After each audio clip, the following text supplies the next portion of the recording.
किशोर नाम का एक नवयुवक रहता था। उसे अपने पिता से विरासत में बहुत कुछ मिला था। इसका फायदा उसके मतलबी दोस्तों ने उठाया। रोज अलग अलग बहाने बनाकर उससे खूब धन लूटते। किशोर की माँ उसे खूब समझाती, लेकिन वो अपनी माँ की कोई बात ना सुनता। धीरे धीरे अपने निकम्मे दोस्तों के कारण उसने अपना सारा धन बर्बाद कर दिया। किशोर के पास सारा धन समाप्त होते ही उसके सारे दोस्त ऐसे गायब हुए जैसे गधे के सर से सिंग।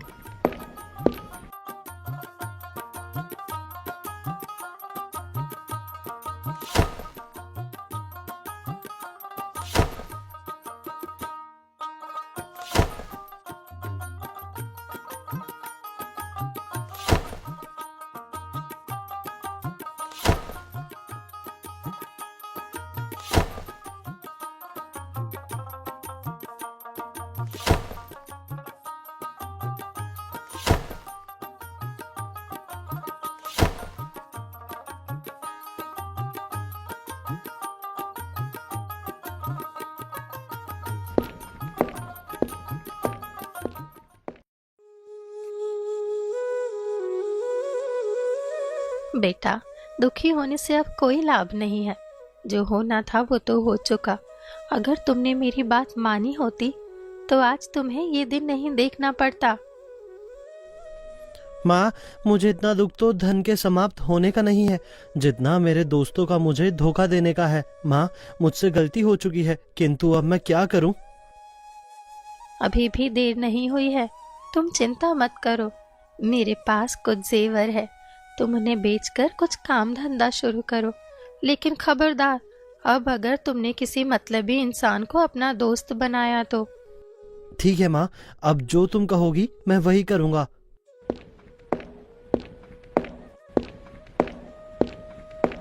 किशोर ने अपनी माँ की बात मान ली और अपनी माँ के जेवर बेचकर नया कारोबार शुरू कर दिया। कुछ ही दिनों में उसका कारोबार बहुत ही अच्छा चलने लगा। लेकिन अब अपने पुराने दोस्तों से मिलने की आदत की वजह से किशोर बेचैन रहने लगा।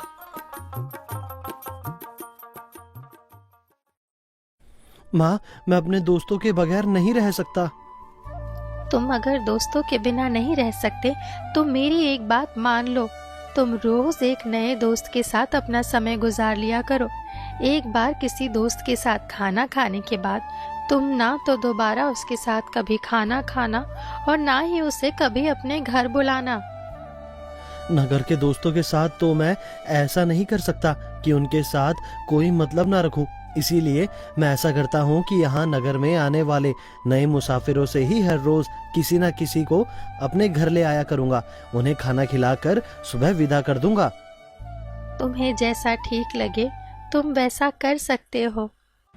अगले ही दिन किशोर शाम को नगर में प्रवेश करने के मार्ग पर जाकर खड़ा हो जाता है और जो कोई भी मुसाफिर उसे वहां से जाता दिखाई देता वो उसे मित्र बनाकर सम्मान पूर्वक अपने घर ले जाता है। उसे घर में खाना खिलाता है, ढेर सारी बातें करता और सम्मान पूर्वक सुबह विदा कर देता।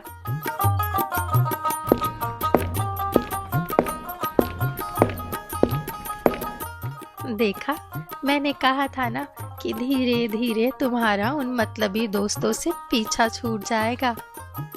तुमने ठीक कहा था माँ, मुझे नए नए दोस्त बनाने में बहुत अच्छा लगता है और मेरा मन भी प्रसन्न रहता है।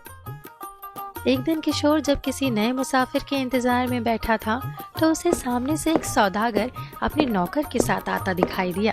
दरअसल वो सौदागर नगर का राजा था जो नगर का भ्रमण करने के लिए भेष बदलकर महल से निकला था। प्रणाम मित्र, क्या तुम आज मेरे घर चलकर वहीं पर भोजन कर सकते हो? तुम कौन हो और मुझे भोजन का निमंत्रण क्यों दे रहे हो? मित्र, मैं हर शाम नए मुसाफिरों को अपने घर ले जाता हूँ, उन्हें भोजन कराता हूँ और सुबह सम्मान पूर्वक उन्हें विदा कर देता हूँ। इससे मुझे संतुष्टि मिलती है। ठीक है मित्र, तो मैं अवश्य तुम्हारे घर में भोजन करूँगा।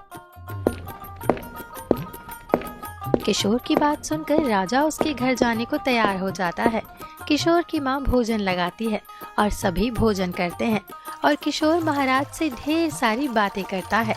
महाराज किशोर से पूछते हैं, मित्र, ऐसा क्या कारण है कि तुम हर शाम किसी न किसी मुसाफिर को भोजन कराते हो?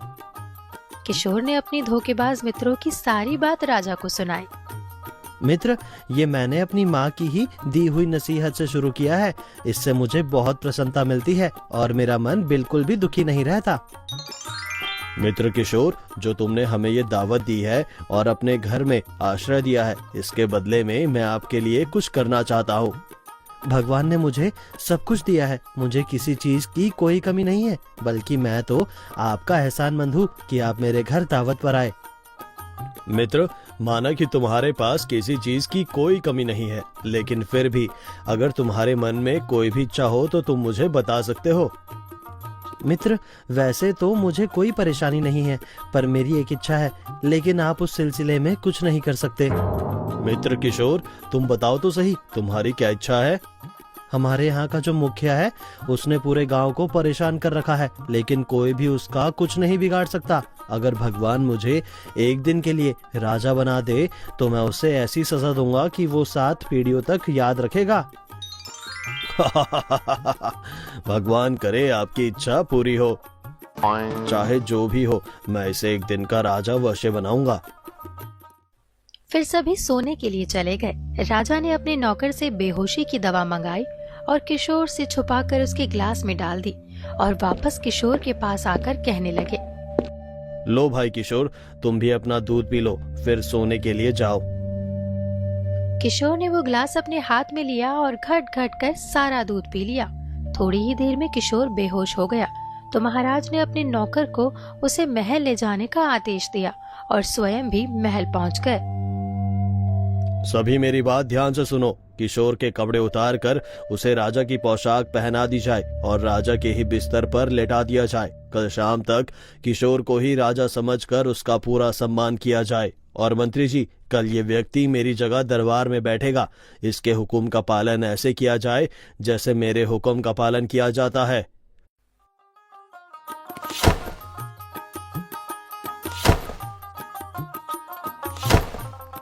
महाराज की आज्ञा का पालन किया गया। किशोर को शाही पोशाक पहनाकर बिस्तर पर लेटा दिया गया। सुबह हुई तो एक नौकर ने किशोर को जागते हुए कहा, महाराज की जय हो। महाराज, सुबह हो गई है, अब आप स्नान करके दरबार में चलने के लिए तैयार हो जाएं। किशोर ने ये सुना तो वो सन्न रह गया। इधर उधर देखकर सोचने लगा, ये मैं कहाँ गया हूँ और ये कौन है जो मुझे जगा रहा है?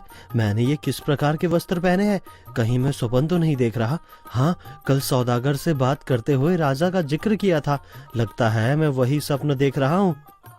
राजा साहब, जल्दी से उठिए, सभी दरबारी आपका इंतजार कर रहे हैं। क्या भगवान ने मुझे सच में राजा बनवा दिया? किंतु ऐसा कैसे हो सकता है?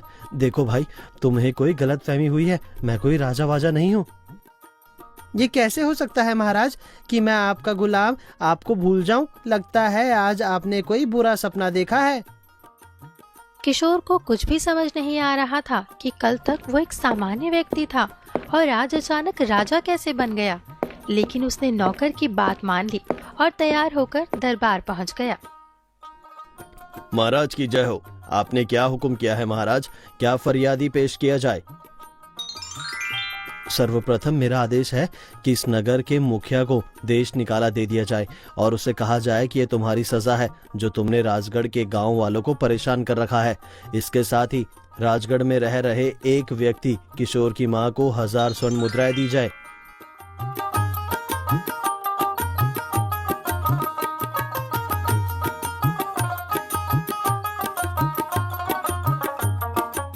राजा बने किशोर की आज्ञा का पालन हुआ।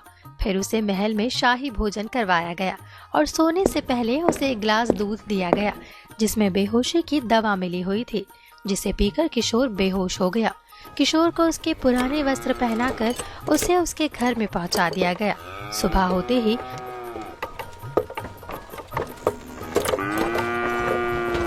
किशोर की आंख खुली तो वो आश्चर्य में पड़ गया। सैनिक, सैनिक, दासियां, सभी कहाँ हो? जल्दी आओ। किशोर जोर जोर से सभी को आवाज देता रहा, लेकिन कोई भी नहीं आया। थोड़ी देर बाद उसकी माँ उसके सामने उपस्थित हुई।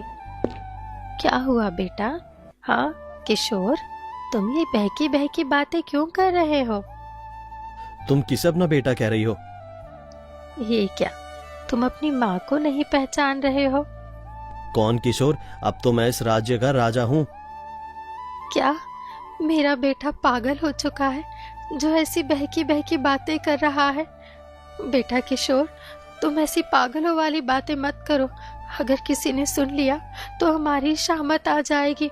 और तुझे पता भी है, इस राज्य के राजा ने मुसाफिरों को भोजन कराने के लिए हमें इनाम में 1000 स्वर्ण मुद्राएं दी है।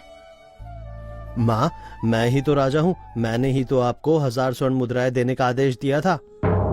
बेटा किशोर, अगर तुम्हारी ऐसी अजीब बातें पड़ोसियों ने सुन ली तो वो तुम्हें पागल खाने डलवा देंगे।